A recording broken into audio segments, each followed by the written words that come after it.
Hello everyone and welcome back to Full House Sports here with myself, Charlie. Right, this weekend sees Europe's most prestigious and richest horse race take place on Sunday in Longchamp, Paris.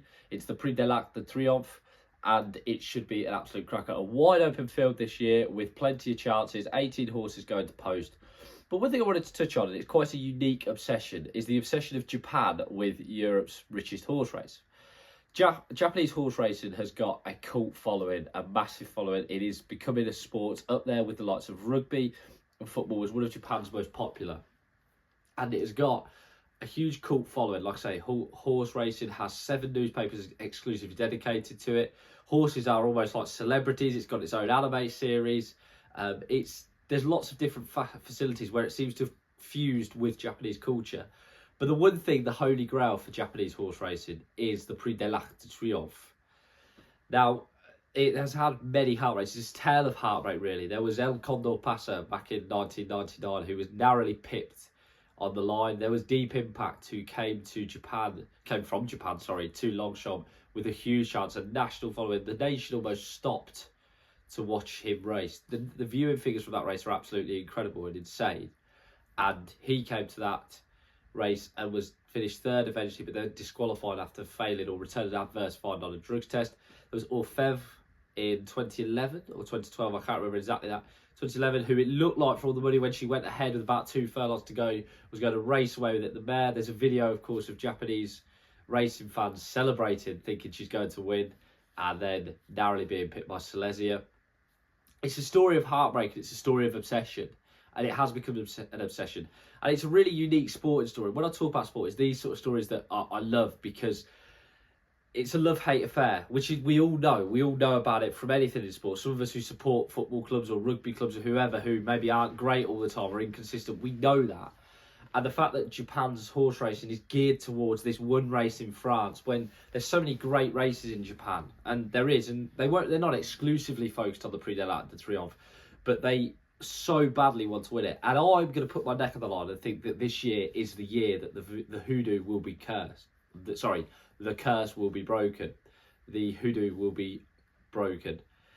They've got 2 big chances, and the horse that I think could win it is Croix Du Nord. I'll probably butcher my pronunciation there. Croix Du Nord, who won the Japanese Derby and won his prep run as well in France on his most recent run. I know his draw's not the most favourable. He's drifted, but I do think that he is the horse in what is, in my eyes, a wide open but not a strong Arc de Triomphe. When you compare it to years before, I think he is the horse that I would massively be thinking should win it, would be tipping up to win. Listen, no doubt he's got his threats. Kalpana comes over from Britain. She's a horse who I think maybe could win the race with her, but her preparation has not been ideal. You've also got, of course, Minnie Hawk, who's supplemented. She's won the Cheshire Oaks, the English Oaks, the Irish Oaks, the Yorkshire Oaks. She's gone the Enable route. Enable, of course, won the Arc twice. I can't warm to her. I don't think the fillies and mares division's been very strong this year, to be honest with you. And I don't think she's beaten an awful lot that would make me suggest, or would hint to me that she's going to win this Arc. Aventure, she won her trial run impressively, but again is another one who last year was in the race, didn't win it.